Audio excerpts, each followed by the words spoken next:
safe. He says, in our country, people offer Prasad, that is sweets that are ascribed to the idols and then distributed. Is that allowed? Kindly give the dalil, meaning the evidence, as the native Indian sheikhs and various speakers say that it is haram and should not be taken. First of all, is the food that we consume affected by what people do?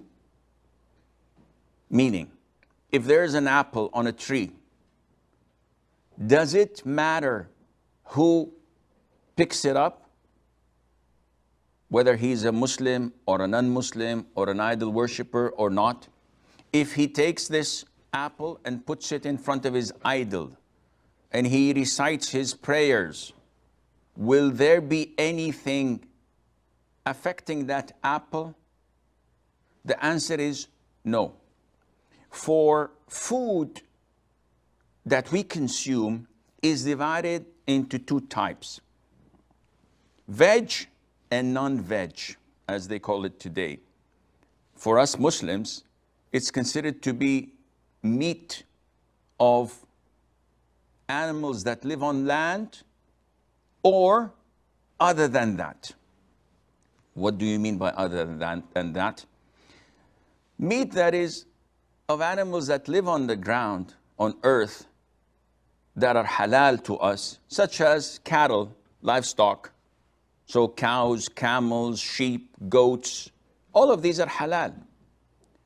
Things that we hunt, such as deers, rabbits, also birds that we slaughter, chicken, goose, ducks, whatever. These are meat that are halal for us, and they live on earth.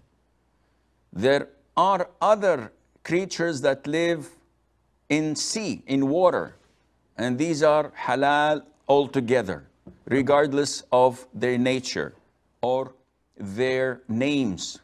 So sea dog, sea pork or pig or whatever, sea lion, all is halal. You don't slaughter it. Anything that lives in water, you can eat it once it's dead. Sharks are halal to eat. Whales, etc. Pardon me. So the sky is the limit. These are the meat.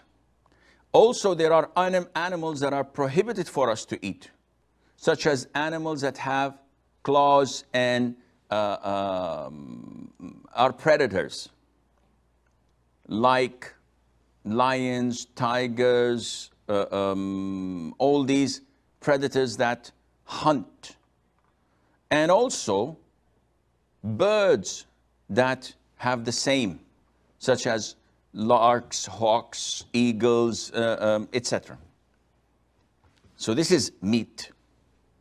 Other than that, it's vegetables, fruits, or food prepared from such vegetables or grain or whatever is available. In our religion, what is affected by what you do is the meat. So if I slaughter a dog, I cannot eat that, even if I say Bismillah, Allahu Akbar. If I find a cow that fell off the cliff and died, I cannot eat that because it's not slaughtered and the name of Allah was not mentioned. So we have two conditions for slaughtering, and that is, we say Bismillah, the name of Allah is mentioned, and it is slaughtered. The throat, the passage of the air, and the two main veins. This is Islamic. There is another condition which is regarded to the person executing this task, and that is the person who is actually slaughtering. He has to be either a Muslim, a Jew, or a Christian. We cannot eat anything else slaughtered by any person. Now, let's move on to other veg food. So again, back to the example of the apple. If a person puts an apple in front of his idols, he does his prayers, he prostrates and bows to it, and then takes the apple. The apple itself is halal. Nothing has changed. Oh, Sheikh, he did his prayers. He worshipped other than Allah. Okay, this is his problem. The apple is still an apple. So, having said that, if a non-Muslim sends us food and it is veg food, it's vegetables, fruits, sweets, anything that does not have animal ingredients in it, and whether they brought it out of their temples or they had special prayers offered on their feasts or Eids or holy days, and they present it to us, scholars have disputed. Some said haram, as Asif or Saif said.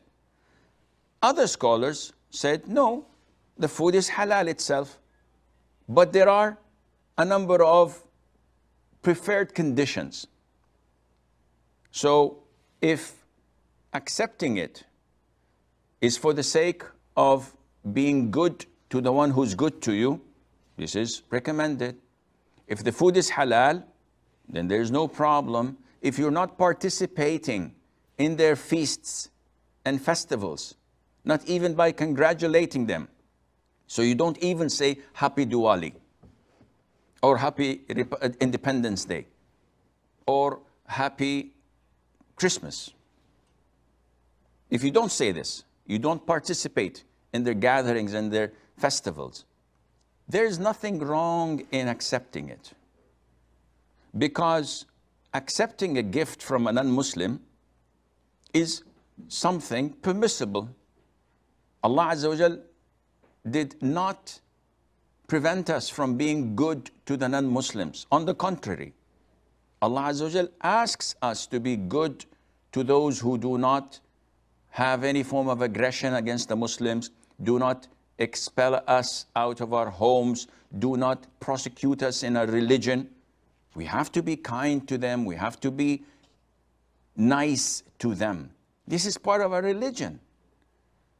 And this is what was done by the companions.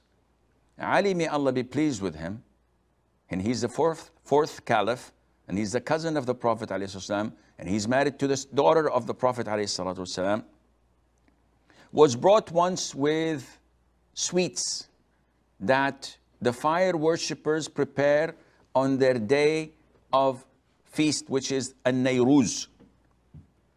And he accepted it, he ate it, and he liked it. And he said, there's no problem in bringing such food every now and then for us, knowing that it was prepared for their fire and on the day of their Eid. Aisha, may Allah be pleased with her, also was asked about the gifts given to us by disbelievers on their days of feast. She said, as long as it is fruit, there's no problem, meaning that it is not meat.